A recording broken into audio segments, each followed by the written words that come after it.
오늘 설교 말씀은 예수님의 비유의 설교입니다. 우리 제목을 한번 크게 읽어보도록 하겠습니다. 시작. 우리가 소금으로 살 수 없었던 이유. 자, 우리 본문을 한번 보겠어요. 가장 짧은 마태복음 5장 13절 한 절입니다. 보겠습니다. 너희는 세상의 소금이니 소금이 만일 그 맛을 잃으면 무엇으로 짜게 하리요.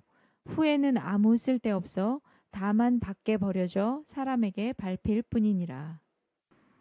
말씀이 그냥 뒤가 별로 기분이 안 좋아요. 그죠? 그러나 또 요 헬라어의 원문적인 걸 본다면 후에는 쓸데없어 다만 밖에 버리워 사람에게 밟힐 뿐이니라가 그냥 전체 결론이라기보다 앞에 부분을 안 하면 뒤에는 걱정하지 마라 라는 이런 의미적인 이런 문형이 있어요. 뭐 페이런하고 빛과 소금이다 하면은 가장 많은 설교가 있고 가장 많은 교훈, 그리스도인이 어떻게 자아상을 가지고 어떻게 가정과 사회에서 국가에서 살아갈 것인가 할 때 이 빛과 소금을 많이 얘기하죠. 순서는 말은 이 한 글자이기 때문에 빛이 먼저 와서 빛과 소금 이렇게 얘기하지만 우리 마태복음 읽어봐서 알지만은 소금이 먼저 나옵니다. 네. 그래서 예수님의 비유 말씀 중에 첫 번째이고 마태, 마가, 누가복음에 전부 나옵니다. 그러나 각각 특색이 있어서 조금씩 다릅니다. 소금에 대해서 주님 앞에 이 우리가 소금으로 살 수 없었던 이유를 정말 주님께 받아서 오늘로써 소금으로 살 수 없다라고 하는 새겨진 이 마귀의 올무줄들은 더 이상 나를 건드리지 못하도록 우리가 완전히 보혈로 보호와 그리고 승리가 있기를 예수님의 이름으로 축원합니다. 아멘. 네. 자, 마태복음은 무슨 복음입니까? 왕의 복음입니다. 그래서 나사렛 예수님이 이스라엘의 전능하신 왕이시다라는 것을 계속해서 선포하는 것이 깔려 있습니다. 이 마태복음 구성은 크게 세 개로 나눌 수 있습니다. 앞부분에 그리고 중간에 그리고 끝에. 앞부분은 여러분 아시는 것처럼 족보와 이제 예수님 속에 세례요한 얘기 나오고 그리고 중간 부분이 굉장히 중요한데 중간 부분은 예수님의 5대 강화라고 하는 굉장히 중요한 설교 말씀이 5가지로 구분되어 있습니다. 우리 이거 잠깐 보도록 하겠어요. 볼까요? 예수님의 5대 강화 첫 번째 산상순, 두 번째 세 번째 비유설교, 네 번째 다섯 번째 네, 이렇게 되어 있습니다. 오늘 본문은 그럼 어디에 들어가는 겁니까? 산상순에 들어가 있는 거예요. 이 예수님의 5대 강화 산상순, 전도설교, 비유설교, 천국설교, 종말에 대한 설교 요 5가지는 모세오경과 병행구조를 가지고 있습니다. 참 놀랍죠? 네, 그러니까 마태를 통해서 성령님께서 기록하신 거예요. 마태의 문학적 기술, 문학적 센스, 어떤 문학적 기량 이런 부분이 아니라 성령님께서 그를 통해서 기록하게 하실 때에 마태복음의 특성, 마가복음의 특성, 누가복음의 특성, 요한복음의 특성 그래서 이 4복음서의 특색이 조금씩 있는 반복적 사건을 통해서 우리에게 그 읽는 대상층에 충만하게 하나님의 뜻이 전달되도록 한 것이고 그 중에 이 마태복음은 무슨 복음이다? 왕의 복음이다. 그렇기 때문에 이 안에서 예수님을 소개하는 모든 예수님의 사역에 대한 것들은 그분이 전능하신 이스라엘의 왕이시다. 그분이 전능자시다라는 것을 얘기하고 있다라는 거예요. 아멘, 할렐루야. 자, 이 부분이 여러분에게 꼭 있어야 됩니다. 그래서 그런가 마태는 구약을 60번 이상이나 인용합니다. 여러분 그거 아셨어요? 복음서에 구약의 얘기가 굉장히 많이 나와요. 예수님도 인용을 많이 하시지만 60회나 마태복음에서 구약을 인용하십니다. 이것만 들어도 알 수 있겠죠? 구약의 이스라엘의 전능자가 바로 나사렛 예수 그리스도시다. 마태복음이 무슨 복음이에요? 왕의 복음이기 때문에. 할렐루야. 네. 소금을 우선 먼저 좀 알아보도록 하겠어요. 일반적으로 소금은 뭡니까? 한번 볼까요? 첫 번째, 음식에 간을 맞추고 짠맛을 침 삼키세요. 벌써 이거 보자마자 침을 삼키시는 분. 네. 네. 두 번째, 네, 이거 아셨습니까? 소금을 간을 보기 위해서 꼭 넣는 것이 아니라 여러 가지 양념이 섞이게 하기 위해서도 소금을 넣어야 됩니다. 그다음 세 번째, 네, 염장법이죠. 그래서 우리가 오이지를 담근다던가 물론 식초도 들어가지만 이 중동 지역은 날이 뜨겁고 그리고 야채들을 많이 먹어요. 그래서 그것을 보존하기 위해서는 염장법을 씁니다. 그다음 네 번째 삼투압작용하면 뭐가 생각납니까? 배추절인 김치, 그죠? 김치의 양념이 고루 배기 위해서는 배추에 어떻게 합니까? 소금으로 절이는 시간이 있어야죠. 소금으로 절이는 시간이 없으면 뻣뻣한 겉절이가 되고 맙니다. 그래서 겉절이 잘하시는 분은 아주 짧게라도 스마트하게 소금에 절이기도 하죠. 그래서 소금이 삼투압, 그것이 들어가면 안에 수분을 바깥으로 빼는 그런 작용을 해요. 다섯 번째, 불순물을 없애고 정제한다. 소독의 효과가 있습니다. 자, 아침마다 혹시 소금물로 각을 하시는 분 손 들어보세요. 아, 네. 저도 매일 아침 하고 있는데 효과가 아주 매우 뛰어납니다. 그렇다고 해서 맛소금으로 하시면 안 됩니다. 네, 맛소금은 정제소금이기 때문에 미네랄 함량이 거의 없습니다. 그러니까 소금이 원래 해야 될 역할이 없고 쓰지 않은 단맛이 섞인 짠맛만 내는 거예요. 팔레스타인에서 그 중동 지역에서 소금을 제공해주는 주요 근원지는 소금산, 사해예요. 사해. 사해는 죽은 바다라고 그러잖아요. 왜냐하면 염분이 너무 많으니까. 염분이 어마어마하게 많아서 거기 들어가면 그냥 둥둥 뜹니다. 여러분 그런 사진 보셨죠? 사해에서 독서하는 거 누워서. 그 튜브나 구명조끼가 없어도 그렇게 물 위에 뜨게 되는 거죠. 사해의 남서쪽 모퉁이를 따라 약 7마일쯤 이렇게 뻗어 있는 게 소금산입니다. 우리 소금산 한번 보여주세요. 네. 눈이 온 것 같죠? 네. 소금산입니다. 그래도 이 정도는 험악하지 않고 아주 매우 고운 거예요. 네. 그리고 이 같은 지역에 있는 소금 구덩이들에서 물이 증발하고 나서 그 해안을 따라 그 증발한 이 늪의 갯벌에서 바로 소금이 만들어지는 것입니다. 자, 중동 지역의 소금의 역할은 조금 틀립니다. 그들은 채소를 일상적 음식물로 삼고 있기 때문에 채소가 아주 많아요. 우리처럼 곡류를 많이 안 먹고 그러니까 금방 시들어져 버리잖아요. 소금이 없으면 안 됩니다. 아주 생활 필수품이에요, 소금이. 자, 한번 볼까요? 첫 번째 읽어주세요. 상업적인 가치, 과세를 부과. 소금으로 세금도 낸다라는 것이죠. 아, 물론 이것은 현대에는 아마 이런 일들이 거의 없을 거예요. 그다음 두 번째는 해물류와 육류를 염장하여 보존하. 우리랑 비슷하네요, 그죠? 그다음 세 번째, 네, 치통을 치료한다. 아까 각을 하는 것도 여기에 포함이 되겠죠. 그다음 네 번째, 이건 처음 듣는 것 같아요. 저도 가축 사료에 반드시 그 좋은 소금을 뿌려준다고요. 그다음 다섯 번째, 예, 신생아가 출생하면 즉시 그 아이를 소금으로 닦는다는 거. 이거 성경 어디에 있습니까? 에스겔에 나오죠, 그죠? 신생아를 닦아주는 거. 자, 그다음 여섯 번째 볼까요? 악귀들을 쫓을 때 부정한 것을 정결케 하기 위해서 그런 소금을 뿌리는 일이 있는데 특별히 이 중동 지역에서는 원수의 땅을 딱 가서 공격해서 승리했다. 그러면 그 곳의 징표로서 어떤 징표냐? 저주의 징표. 그래서 여러분 사사기에 보면은 여러분 이 아비멜렉이 그 대적의 땅에다가 소금을 뿌리죠. 거기가 세겜인데 그 이후로도 성경의 역사를 보면은 세겜이 농산물을 내지 못해요. 네. 시편 한번 볼까요? 107편 33절에서 34절 우리 빠르게 한번 봅시다. 시작.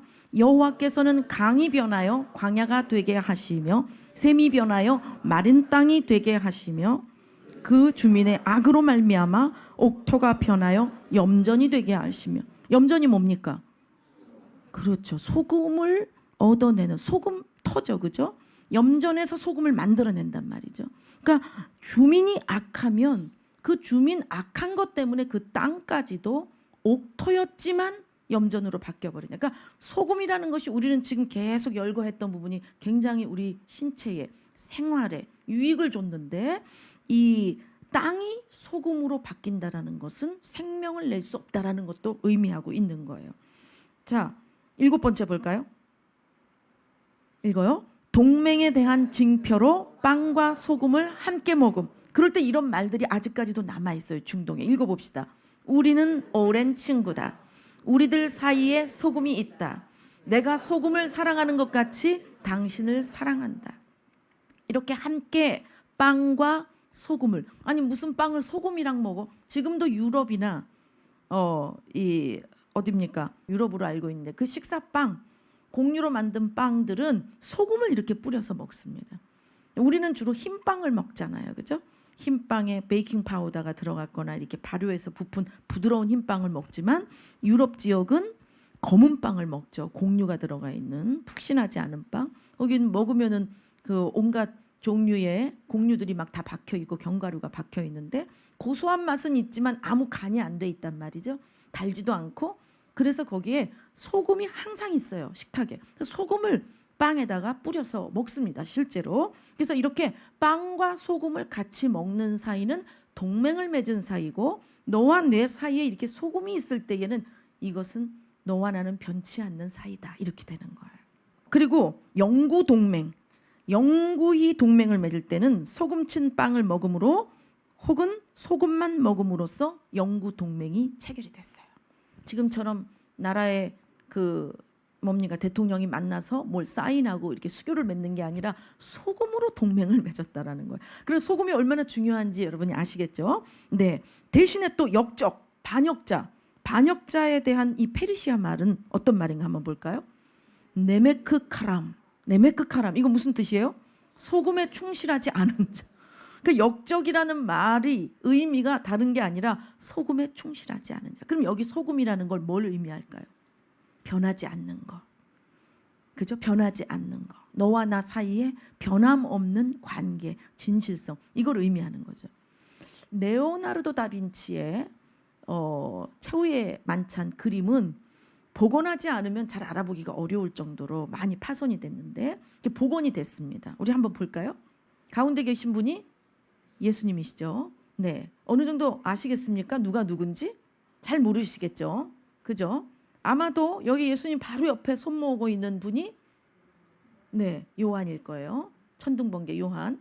그리고 지금 요 파란 옷 코발트 옷 입으신 분이 요 손에 오른손 뒤에 칼을 가지고 있어요. 말고의 귀를 자른 요거 베드로입니다.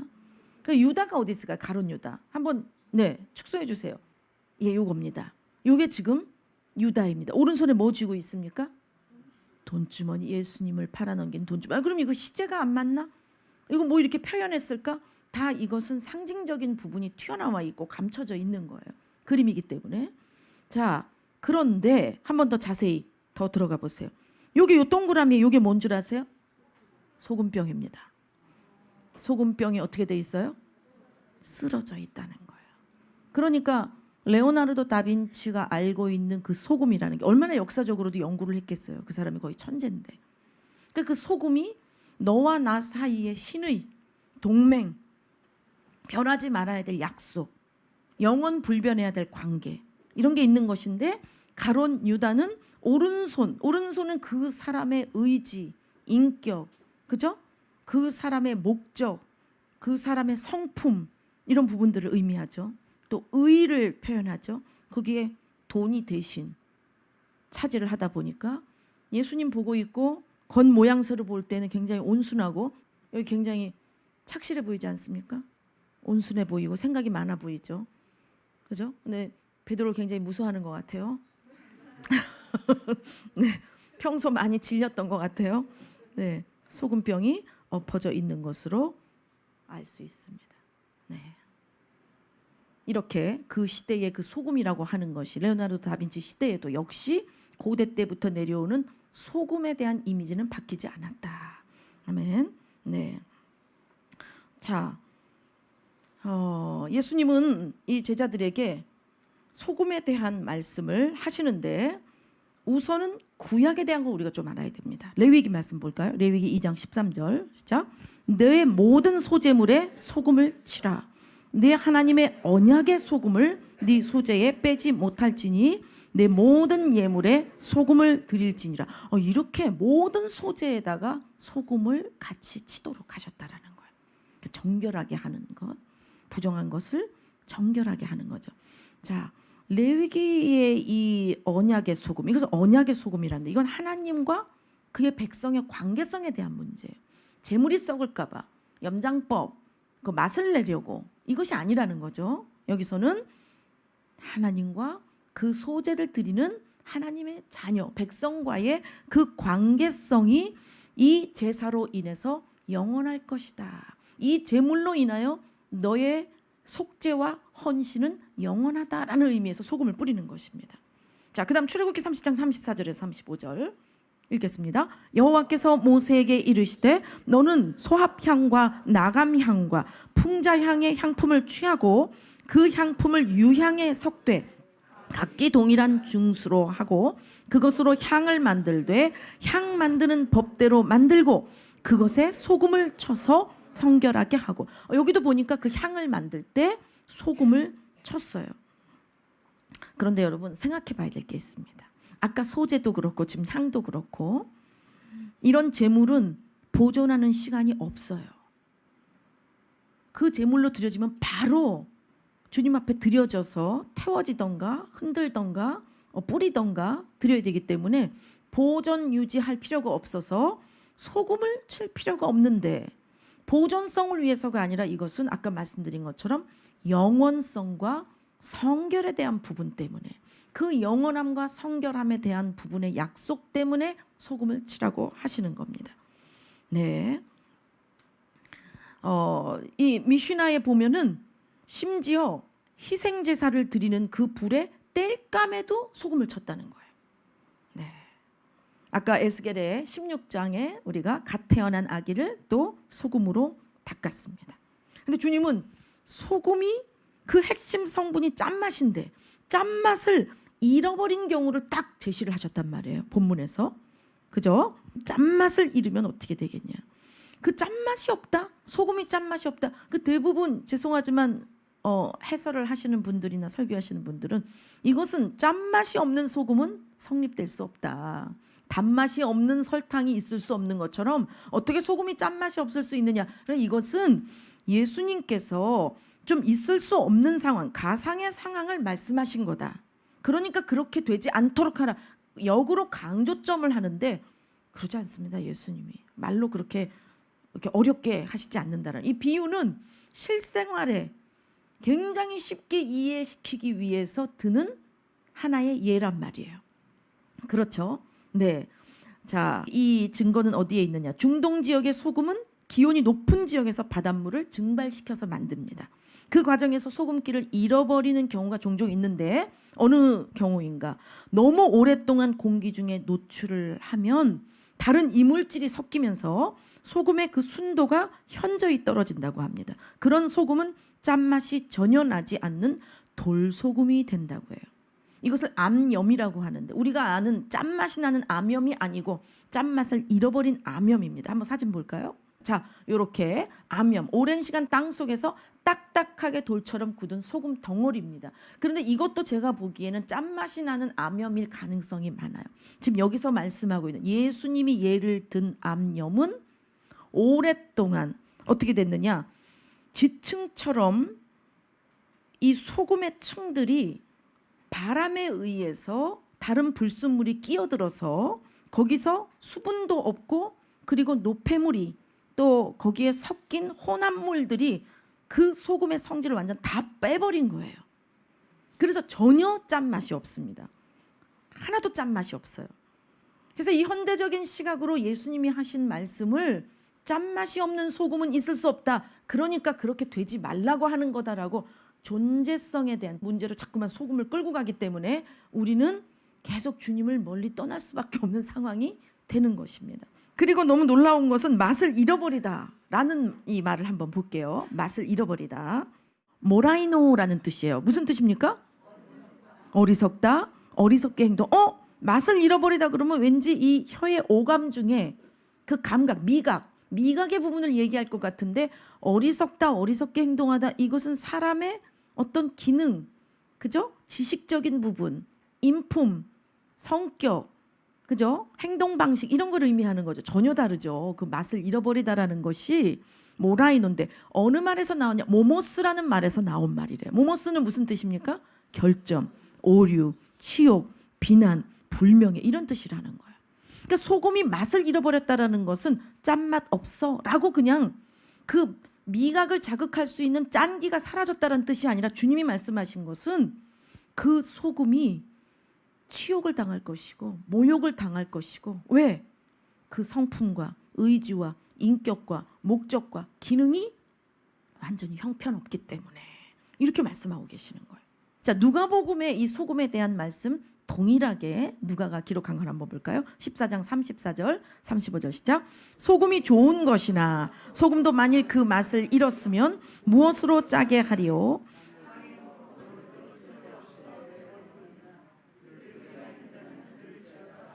네, 땅에도 거름에도 쓸데없어 내어 버리느니라.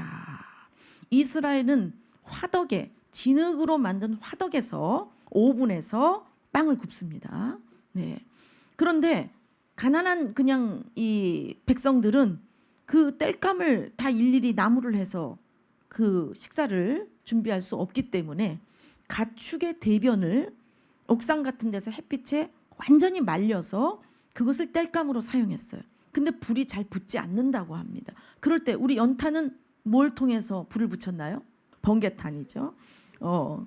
근데 이 중동 지역에서는 소금을 밑에다 화덕 밑에다 깔아서 그 소금으로 인해서 짐승의 대변이 말려진 대변이 연료가 될 수 있도록 도와주는 가 불쏘시개 역할을 소금이 했다라는 얘기입니다.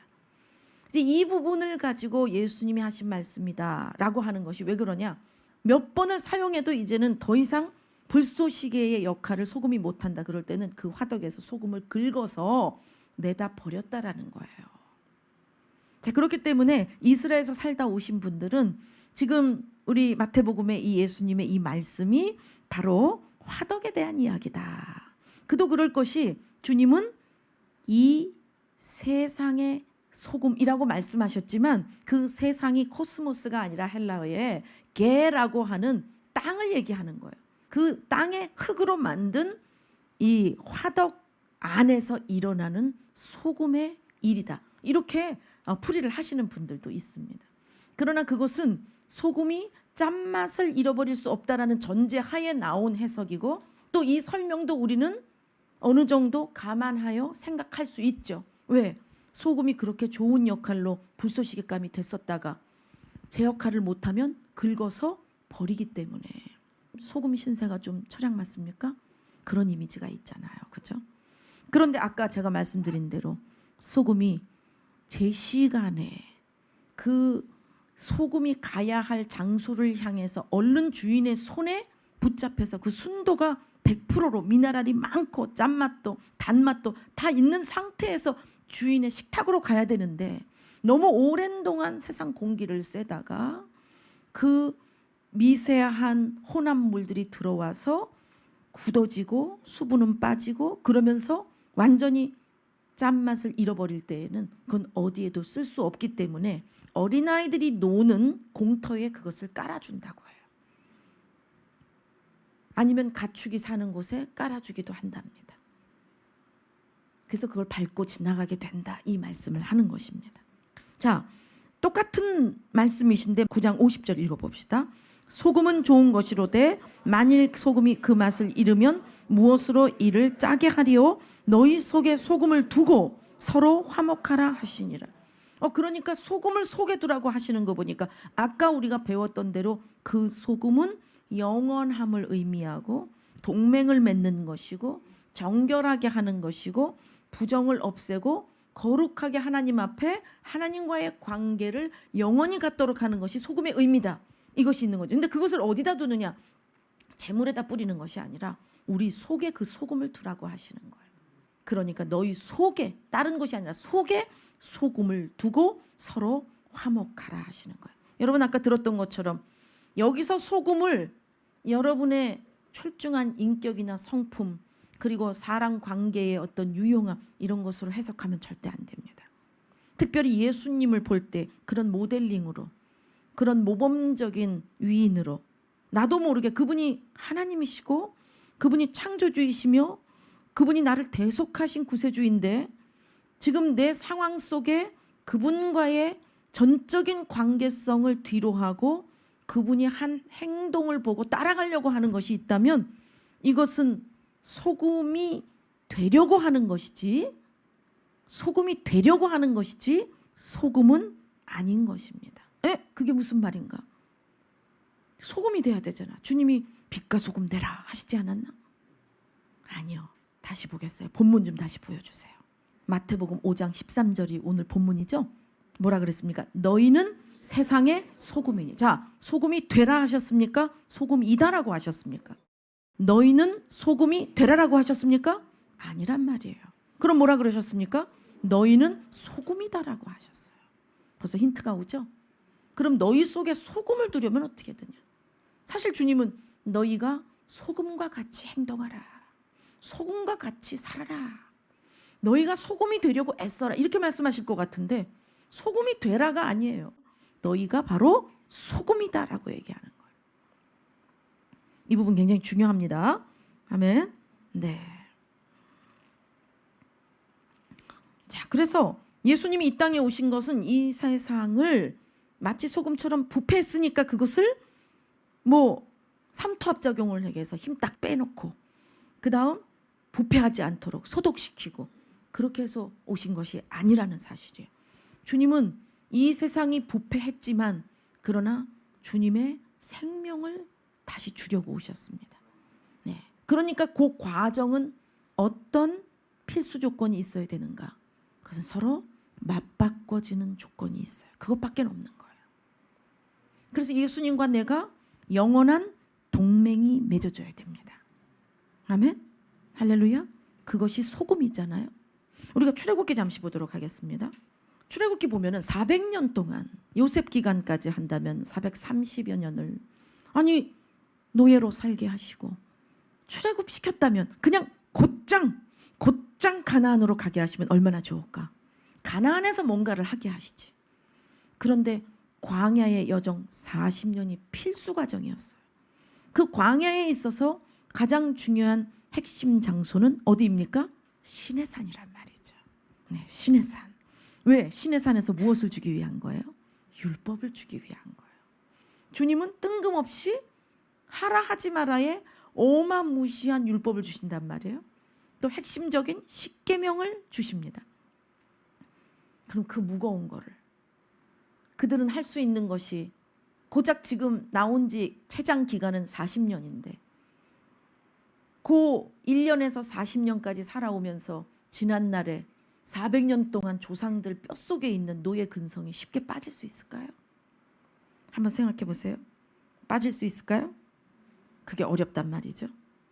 우리 간단하게 한번 읽고 넘어가겠습니다. 여호와 하나님께서 출애굽한 이스라엘 백성들에게 시내산에서 율법을 주신 이유가 뭔가? 첫째, 하나님의 가장 귀중한 자녀가 되도록. 출애굽기 19장 5절 한번 읽어볼게요.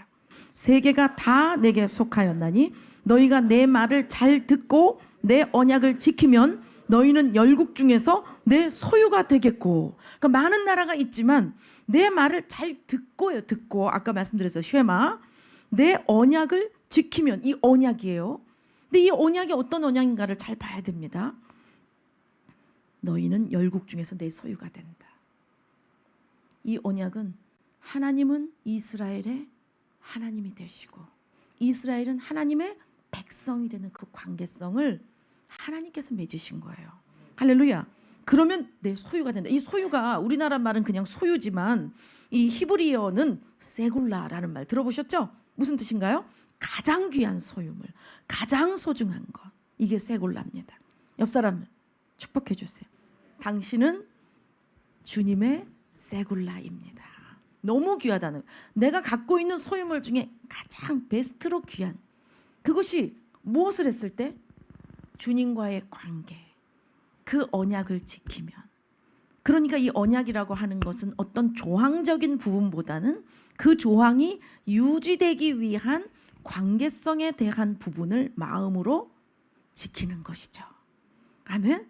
아멘. 그건 행동으로는 못 지키기 때문에 속죄 제사를 주시잖아요. 맞습니까? 번제물이 대신 그 불순종한 부분들을 감당하도록 하심으로써 하나님과 나와의 관계적인 언약이 영원하게 하셨다라는. 그래서 그 소제물마다 소금을 다치고 희생 제물을 태우는 그 나무 연료에다가도 소금을 치고. 주님은 사람이 빨리 알아들을 수 있는 그 키워드들을 가지고 주님을 섬길 수 있도록 굉장히 쉽게 우리들한테 자비를 베푸셨어요. 만약 이들에게 소금이 아니라 너무 구하기 어렵고 보기만 해도 냄새도 맡기 싫고 먹기도 싫고 거부감 드는 것으로 만약 이런 일을 한다면 그건 좀 맞질 않죠. 근데 이때는 소금이 이 고대 때에도 왕을 섬기는 공무원에게 월급으로도 줬어요. 거기서 나온 말이 셀러리맨이 거기서 나온 얘기입니다. 또 세금도 그것으로 냈고 국가와 국가 원수들이 동맹을 맺을 때도 아까 어떻게 했어요? 빵과 소금을 딱 놨잖아요. 그러니까 주님도 역시 주님과 우리와의 관계, 주님과 이스라엘과의 관계를 율법 조항을 몇 개 틀렸어? 몇 번 어겼어? 몇 개나 맞았어? 이것이 아니라 너는 이것을 지킬 수 없는 인간이기 때문에 내가 준 조항대로 그 제사를 통해서 나와의 관계를 유지하려는 그 마음의 열의를 네가 갖는다면, 그죠? 그 마음을 갖는다면 거기에 소금이 쳐져 있잖아. 소금하면 뭐가 떠올라? 너 일상에서 고대 때에도 소금이 어떤 상황인지 알지? 너 죄도 다 씻겨주고 너와 나 사이에는 변함없는 동맹, 변함없는 사이가 되는 거야 라는 소금 언약의 부분을 주님께서 이스라엘 관계에 함께 하셨다라는 거예요. 할렐루야. 이사야 말씀 한번 봐요. 43장 4절 상에 뭐라 그래요? 이스라엘 향해서 우리를 향한 거죠. 네가 내 눈에 보배롭고 존귀하며 내가 너를 사랑하였은즉. 근데 이 대상자 이스라엘이 그렇게 인격이 출중하고 그렇게 노예 근성도 싹 없어지고 주님이 볼 때 아우 너 같은 공무원이나 국민이 있으면 정말 열나라도 만들겠다 할 정도의 그렇게 착실하게 말 잘 듣고 했느냐? 여러분은 출애굽기에 이스라엘이 했던 행적을 너무나 잘 알고 있습니다. 그런데도 불구하고 주님은 이스라엘 향해서 이런 사랑의 고백을 하는 거예요. 보배롭고 존귀하고 그래서 나는 너를 사랑했다. 나에게 너는 너무 귀하다. 그러니까 이것은 너의 기능, 너의 어떤 성과, 유능함, 네가 가지고 있는 어떤 요소들이 아니라 나에게 있어서 너는 너무나 귀하고 보배로워. 나는 널 사랑해. 라고 말하는 것이죠. 그것을 잊지 마. 그 언약 때문에 제사를 줬고 그 언약에서 자꾸 네가 도망가 버리니까 제사를 줬고 그 언약을 믿지 못하기 때문에 소금까지 뗄까 맺혀서 그렇게 해서 네가 나와의 이 언약을 지킬 수 있도록 나는 준비한 거야. 하나님의 귀중한 자녀가 되도록. 자, 두 번째. 시내산에서 율법 준 이유. 두 번째 시작. 제사장 나라가 되도록. 네. 이스라엘의 사명 선언문이나 마찬가지예요. 무엇이냐?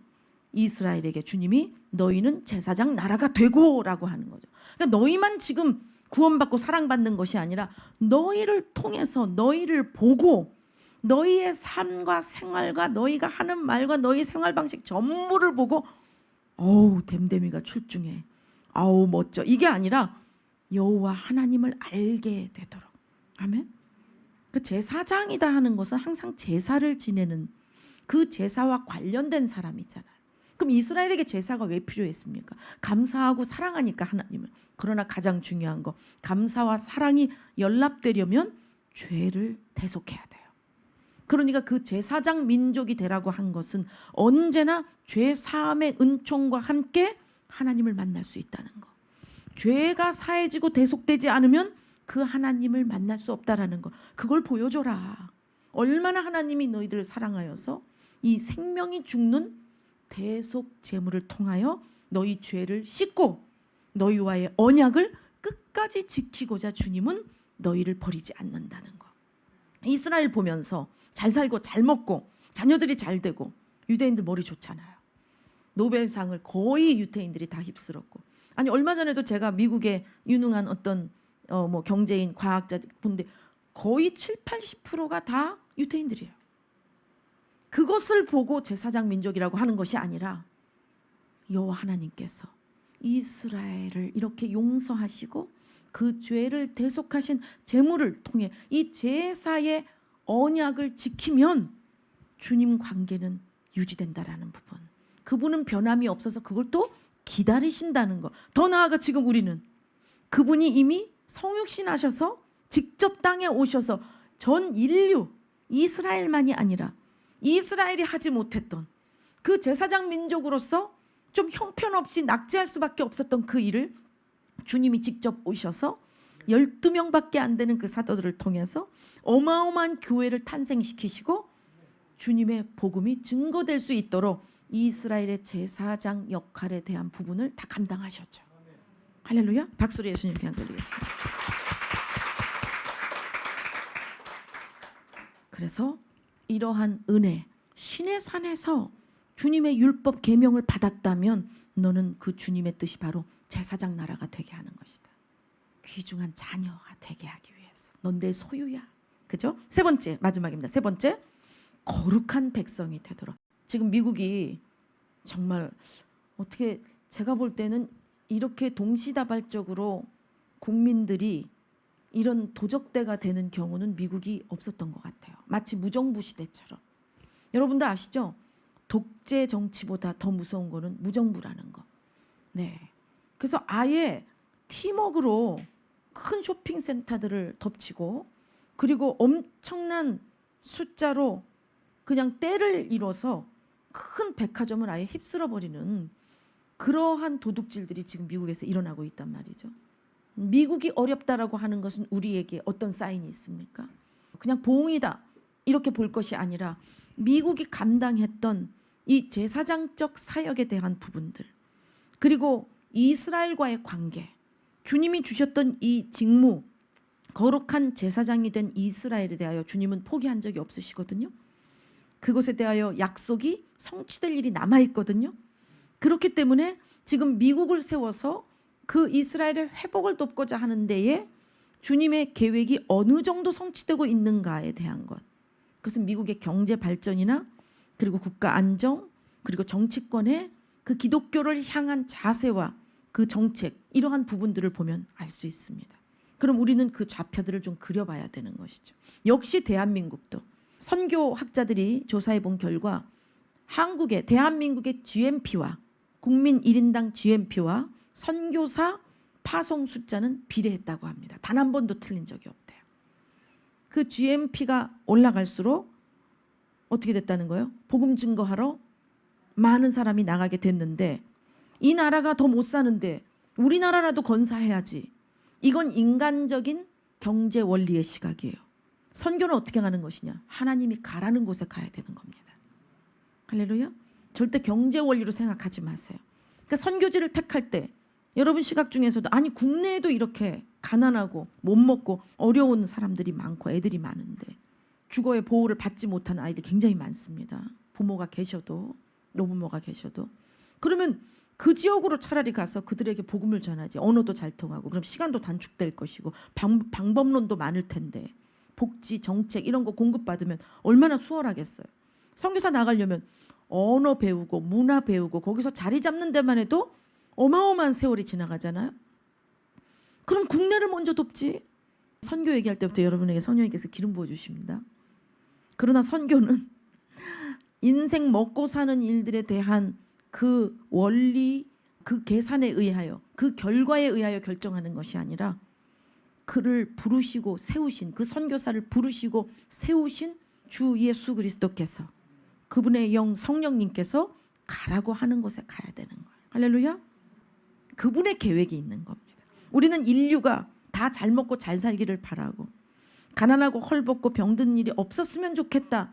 선교 사역을 통해서 그런 일들이 일어나면 더 기쁘고 더 눈물을 흘리고 더 마음이 따뜻해지지만 주님은 아까 뭐라 그랬어요? 인류의 가장 이번과도 비교할 수 없는 최고의 위기는 사후에 내가 어디로 갈 것인가에 대한 위기란 말이죠.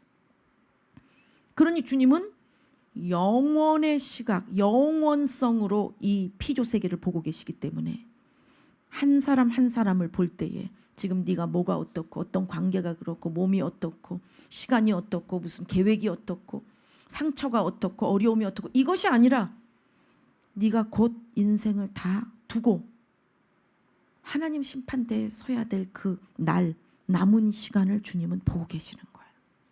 자, 하비루란 말을 혹시 들어보신 적 있어요? 하비루. 하비루라는 말은 가장 낮고 천한 이들을 의미합니다. 근데 이 하비루란 말이 어디서 나왔느냐? 여러분 아시지만 에벨이라고 아시죠? 네, 욕단하면 에벨을 벌써 생각하죠. 여기서 벌써 히브리라는 말이 나오게 된 거예요. 그러니까 이들이 애굽의 노예가 되었기 때문에 이 애굽의 노예처럼 너무나 비천하고 앞이 캄캄하고 다람쥐 쳇바퀴 도는 그러한 노예의 삶을 사는 사람, 그와 동등하게 어려운 사람을 하비루라고 얘기를 하는 거예요. 주님은 이 하비루였던 이스라엘에게 놀라운 계획을 가지시고 드디어는 성취하셔서 출애굽시키셨습니다. 그것은 너무 그들이 불쌍하기 때문에 급작스럽게 실행하신 계획이 아니라 아브라함에게 이미 약속하셨던 계획이에요. 400여 년 전에 이미 약속하셨고 그 약속을 한 번도 잊지 않으시고 그 일들을 이루어 오실 때 주님의 초점이 어디에 있느냐? 그들을 거룩한 백성이 되게 하고 존귀한 자녀가 되게 하고 제사장 민족이 되게 하는 것에 대한 초점이 있다라는 거예요. 그러니까 주님은 빨리 가나안으로 가서 400년 동안 너무 힘들었던 노예의 삶을 경제 안정, 정치 안정, 국토 안정, 생활 안정, 가정 안정으로 안정된 인생을 주겠다라는 것이 아니라 도리어 그 가나안에 가서 하나님을 더 깊이 알고 하나님의 것으로서 하나님의 나라를 세우기 위해 주님은 이 광야에서 국민 만들기 예행 연습을 시켰던 거예요. 그것의 가장 중요한 부분이 바로 법령을 내린 겁니다. 대한민국에 아까 얘기했죠? 아니 갑자기 자국겠는데? 나 한국인인데 어딜 가봐도 내가 대한민국 국민이라는 그 존재 근거가 없어져 버렸어. 이거 어떻게 해요? 어떻게 해야 되겠어요? 법을 찾아가야 되죠. 법이 말하는 대로 법의 보호를 받아야 되고 그 법령을 통해서 내가 해야 될 고소와 그리고 내가 찾아야 될 권리를 찾아야 되는 것이죠.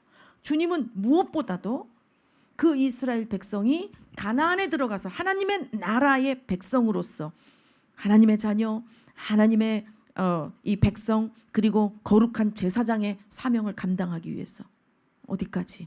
이 대한민국에 복음이 들어올 때까지. 그죠? 땅끝까지 복음이 전해지기까지. 이스라엘의 사명이란 말이죠. 그리고 핵심 폭발은 어디에 있어요? 예수님께서 오셔야 되잖아요. 그 이스라엘을 통해서 예수님이 오셔야 되니까. 그러기 위해서는 법이 필요하다라는 거예요. 왜? 하비루는 법이 안 통하는 사람들이래요. 하비루는 먹을 것만 통한다. 밥이 통하고 먹을 것이 통하지 법은 안 통한다 그러는 거예요. 그러니까 주님은 어떻게 해요? 이제 내가 율법을 너희한테 주는 것은 시내산에서. 여러분 아시죠? 시내산에 출애굽기 19장에 강림하셔서 거기서 같이 백성들과 먹고 마시잖아요. 아까 우리가 산상수훈, 특별히 마태복음은 뭐다? 왕의 복음이다. 거기 산에 올라가셔서 앉으셨다라는 표현을 썼어요. 아유 기름 부어주십니다. 소녀님께서. 그분이시다 이 얘기예요. 마태는 그 마태의 이 정신 안에 마태의 의식 속에 마태의 심령 안에 그 불을 부은 거예요. 구약의 시내산에 강림하신 여호와가 바로 이 나사렛 예수 그리스도시다. 이걸 증거하고 있는 거란 말이죠. 그래서 그 산에 앉으셔서 목자가 없이 방황하는 그 양들을 먹이시는 거예요. 너네가 일상에서 지금 너네 인격으로 혈통으로 관계성으로 경제적인 걸로 그런데다 로마의 속국이 된 너네의 상황에 미래가 없잖아. 하비루야. 그러나 나는 너에게 여전히 그 약속을 성취하러 온 여호와다. 내가 너희들을 구출할 것이고 구원할 것이고 나의 나라에서 너희와 영원히 살 거야. 영원한 그 소금의 언약. 그러니까 주님이 바로 소금이라는 거예요. 우리에게 있어서는 주님이 소금이라는 거예요. 네 속에 소금을 두라는 건 예수님을 두라는 거예요. 그럼 아까 OX 보세요. 우리는 항상 저도 여러 번 봤어요. 여러 번 들었고 얼마나 많이 들었겠어요. 빛과 소금이 되라라고. 그러면 아멘 하지만 돌아서면 나는 소금이 아닌 것이 너무나 역력한데 어떡하지? 그럼 예수님이 그렇게 착하시고 거룩하시고 성결하시고 너무 자비롭고 정말 인애가 가득한데 나는 그거에 반대고 미달이고 빵점이고 낙제고 난 소금이 될 수 없어. 난 세상에 그냥 합류해버려. 난 세상에서 조금만 압박이 들어오면 금방 타협해. 아니 나는 세상이 아예 설설 켜. 아니야 나는 너무 세상이 좋아. 여기서 말하는 세상은 마귀의 수하를 얘기하는 거예요. 왜? 하나님은 신실하셔서 소금의 언약으로 이스라엘 백성과 약속하시죠.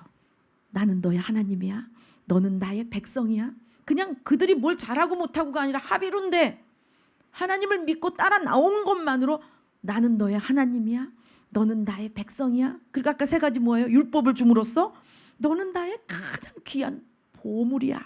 내 자식이야. 보물이야. 두 번째, 너는 나의 거룩한 국민이야. 백성이야. 국민이 자랑스러워. 세 번째, 너는 그냥 너네만 먹고 살 이게 아니라 너무 거룩한 계획이 있어. 너희들 통해서 인류를 구원할 거야. 예수님 오시잖아요. 그래서 그 법을 주셨던 그분이 바로 마태복음의 그 언덕 산상에 앉으신 그분이시다라는 걸 말씀하시는 거죠. 아멘. 할렐루야. 아멘.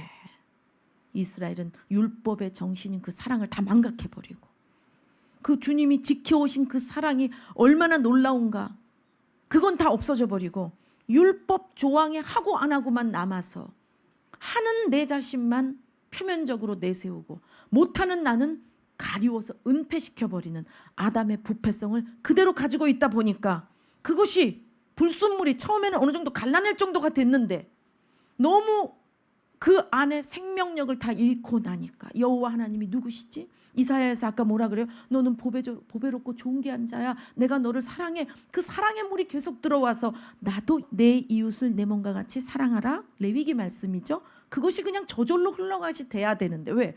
나 너무 많이 받아서 나 미안해 죽겠는데 나 너무 많이 사랑받았거든. 난 너한테도 너는 나보단 나아. 넌 더 사랑해 주실 것 같아. 이 사랑의 순환이 계속 일어남으로 인해서 그 국가를 보여주고 그 왕을 나타내고 결국에는 제사장 민족으로 어떤 죄가 있어도 여호와를 믿고 나오면 그 제물의 대속 과정을 통해서 거룩하게 되며 거기에 소금들이 다 뿌려져 있어서 영원한 동맹, 영원한 관계는 결코 변하지 않는다라는 것을 보여주는 민족이 이스라엘이라는 거예요. 우리도 이스라엘 덕분에 구원받은 겁니다. 주님 앞에 박수로 영광 돌리겠습니다. 그래서 주님은 신의 산에서도 너희는 이제 더 이상 하비루가 아니다. 너희 중에 하비루를 없앨 것이다. 내가 주는 거룩한 이 율법으로 인해서 너희 안에는 하비루는 없앨 것이다. 또 마태복음의 산상수훈으로도 우리가 그 앞에 뭐예요? 팔복이 나오잖아요. 그죠? 점점점 더 성숙하고 신앙이 더 자라는 그 순교의 순간까지 주님이 복 있는 자라고 얘기해요. 그 복이 누굽니까? 예수님이죠. 그 예수님이 있는 자는 그 일을 할 수 있다라고 얘기하는 거예요. 아멘 할렐루야. 너희 중에는 하비루가 없다. 너희가 지금 로마의 압제를 받고 먹고 살기 급급해서 눈에 보이는 대로 행하고 그리고 이리저리 방황하면서 하비루처럼 세속의 노예가 되어서 살고 있지만 내가 왔지 않냐 하시는 거예요. 그 신의 산에 여호와 하나님께서 강림하신 것처럼 오순절날 강림하실 것을 이미 보혜사인 예수님이 또 다른 보혜사가 오기 전까지 하나님의 나라의 복음을 증거하신 거죠. 아멘 할렐루야. 그래서 그 이스라엘 가운데 이제는 뭐예요? 그들이 지키지 못했던 그 제사장의 직분, 우리에게 한 제사장이 있다 그러죠. 그분으로 인해서 온 인류 가운데 새로운 믿음의 공동체, 교회가 탄생하는 거예요. 이 마태복음은 교회라는 그 말을 사용을 합니다. 할렐루야. 아멘. 맨 마지막으로 주님께서는 요한복음 6장 53절에 이렇게 말씀을 하십니다. 자, 볼까요? 예수께서 이르시되 내가 진실로 진실로 너희에게 이르노니 인자의 살을 먹지 아니하고 인자의 피를 마시지 아니하면 너희 속에 생명이 없느니라. 너희 속에 생명이 있기 위해서 네 나름대로의 노력을 하지 말아라 이 말씀을 하시는 거예요. 그럼 아무것도 안 하고 있느냐? 아니죠. 예수님의 살과 피를 어디서 먹습니까? 십자가에서 먹는 거예요. 그 십자가에서 나와 맞바꾸어진 하나님의 어린 양, 바로 유월절에 그 양을 먹는단 말이죠. 그 살을 먹잖아요. 그죠? 피를 다 쏟고. 그렇게 예수님의 살과 피를 먹는다라는 것은 그 사랑을 받아들이고 용서를 받아들여서 주님과의 그 소금 언약, 영원한 언약이 유지되게 하라는 거예요. 할렐루야. 아멘. 야고보서 4장 8절도 보겠습니다. 하나님을 가까이 하라. 뭐라고요? 하나님을 가까이 하라. 그리하면 너희를 가까이 하시리라. 죄인들아 손을 깨끗이 하라. 두 마음을 품은 자들아 마음을 성결하게 하라. 아까 뭐라 그래요? 그 소금이 굉장히 좋은 소금이었는데 공기에 너무 오랫동안 노출돼서 불순물이 들어가다 보니까 그 집안에 층들이 생기면서 물기 다 빠지고 짠맛 다 빠지고 아예 불순물이 혼합된 전혀 다른 돌덩이가 돼버리는 거예요. 우리 안에 예수님의 사랑과 용서가 아닌 나를 살게 하고 살맛나게 하는 그 불순물들은 어떤 것입니까? 아직도 의지하고 있는 그 불순물은 무엇입니까? 주님의 사랑과 용서로 내 마음이 젖어서 누구를 대하든 그것이 흘러나가야 되는데 언제부턴가 건조하고 메마르고 갈라지고 그리고 그 안에 도무지 생명이 살 수 없는 불모지가 되어버린 건 언제부터입니까? 그럼에도 불구하고 아직도 나의 여력과 욕구와 내 생각은 계속해서 내 위주로 자기 애착으로 자기 중심으로 돌아가는 이것은 결코 소금이 되라 한다면 소금이 될 수 없는 것이죠. 주님은 요한복음 6장에서 이렇게 말씀하십니다. 26절 27절 예수께서 대답하여 이르시되 내가 진실로 진실로 너희에게 이르노니 너희가 나를 찾는 것은 표적을 본 까닭이 아니요 떡을 먹고 배부른 까닭이더라. 이건 너무 슬픈 말씀이에요. 네가 나를 예수님이라고 사랑해요 부르는 건 대부분 너에게 유익이 갔을 때 네 심리, 네 감정, 네 관계, 네가 아끼는 거, 네가 두려워하는 거 이런 모든 것들에 대해서 네 위주로 네가 원하는 걸 들어줬기 때문에 너는 나를 찾는 거잖아. 27절에 이제는 썩는 양식을 위하여 일하지 말고 영생하도록 있는 양식을 위하여 하라. 이 양식은 인자가 너희에게 주리니 인자는 아버지 하나님께서 인치신 자니라. 그러니까 영생하는 양식, 예수님의 살과 피를 그 대속에 전부로 드린 그 예수님을 받지 않으면, 먹지 않으면, 마시지 않으면 다른 형질이 되어버린 짠맛을 잃은 소금 돌덩이가 되고 만다라는 거예요. 그럼 어떻게 하신다는 거예요? 오늘 본문에 어떻게 돼요? 밖에 내다 버려버린대요. 그래서 어떻게 합니까? 사람들이 밟아요. 왜 어린이 놀이터에다 깔아준다 그러잖아요. 그죠? 짐승들 가축사 거기다 깔아준다 그러잖아요. 그리고 또 뭐라고 말씀하세요? 불로 소금치듯 해서 지옥에 가게 된다고 하잖아요. 그리스도의 영이 없으면 주님하고의 소통이 안 돼요. 하나님 나라에 등록이 안 된 거예요. 자, 끝으로 그러면 소금의 뜻을 맨 마지막 좀 알아보는 거 뭡니까? 할라스인데 영혼을 상징합니다. 또 지혜와 은혜를 의미합니다. 자, 지혜, 은혜 누구십니까? 예수님이시고 성령님이시죠. 썩지 않고 영원합니다. 바로 소금. 그 소금을 너희 속에 두고 그 다음 뭐라 그래요? 화목하라라고 말씀하시는 거예요. 이게 이렇게 중요해요.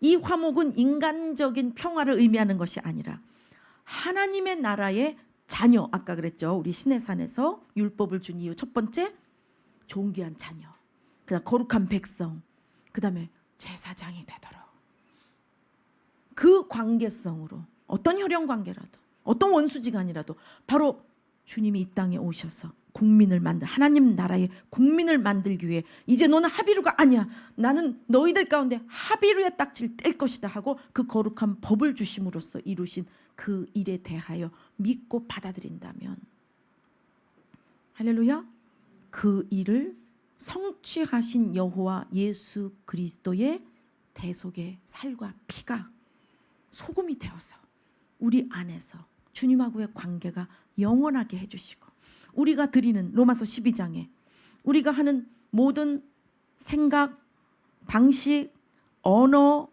기능, 소통, 재능 다 예수님의 영광을 위해서 한다면 그것은 우리가 주님께 드리는 영적인 예배라고 말씀드리는 거예요. 그 예배마다 예수님인 그 소금, 영원한 소금이 우리의 관계를 보증한다는 것이죠. 아멘. 할렐루야. 아멘. 오늘 여러분이 이 세상과 세상에 있는 것들을 사랑하고 있다면 난 세상 싫어요. 세상 안 사랑해요. 라고 할지 모르지만 여기서 요한일서 통해서 말씀하신 그 사랑은 나를 움직이게 하는 거, 나에게 우선순위를 바꾸게 하는 거, 나의 시간을 소비하게 하는 거, 나의 관심을 집중하게 하는 거, 그리고 나의 모든 것을 걸고 싶게 만드는 거. 이것이 이 사랑이라고 얘기하는 거예요. 이게 예수님이 아니면 안 된다라는 것입니다. 왜?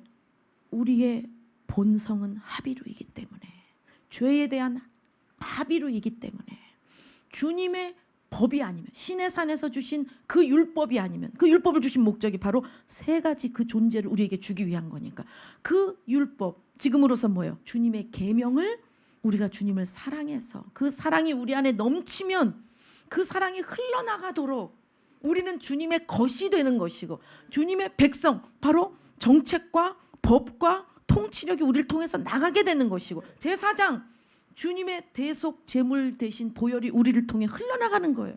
그러니까 우리가 주도자가 아니라는 거예요. 자녀도, 백성도, 제사장도. 할렐루야.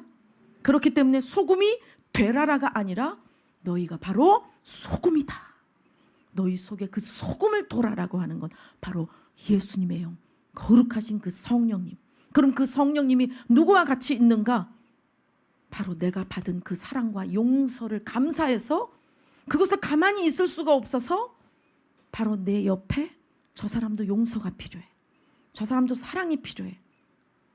정말 필요한 부분이 내가 필요했던 거와 같아야 돼요. 나는 용서와 사랑이 필요하다고 매번 그래놓고 저 사람은 벌이 필요해.